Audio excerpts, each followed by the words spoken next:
Chairman নিযুক্ত করেছে।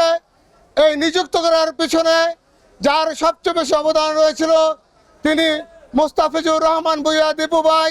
স্বপ্নের রূপগঞ্জের কারিগর, স্বপ্নের রূপগঞ্জের স্বপ্ন দেখে উনি ইতিপূর্বে গতকালকে আমাকে মিল পিটার দায়িত্ব দিয়েছেন। সেই জন্য আমি আমার পক্ষ থেকে ওনাকে কৃতজ্ঞতা প্রকাশ করছি। আপনারা সবাই দোয়া করবেন যাতে আমি এই মিল পিটায় গিয়ে রূপগঞ্জের সুনাম ধরে রাখতে পারি এবং মোস্তাফিজুর রহমান ভূঁইয়া দীপু ভাই যে স্বপ্ন নিয়ে আমাকে এইখানে বসিয়েছে সেই স্বপ্ন যেন আমি বাস্তবায়ন করতে পারি। যেই মিল বিটার মাধ্যমে রূপগঞ্জে অনেক বেকার সমস্যা, ইভেন যারা কাজ করে খেতে চায় তাদের পাশে উনি দাঁড়িয়ে উনি রূপগঞ্জবাসীকে সবসময় সেবা দিতে পারবে এরকম একটা সংস্থার একটি দায়িত্ব দিয়েছে।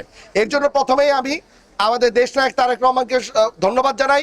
আজকে আমরা ওনার এইটার সাথে আরো সফলতা আমরা আশা করি, ইভেন ওনার দ্বারা রূপগঞ্জবাসী যাতে উপকৃত হয় এই আশা আমরা জানাচ্ছি।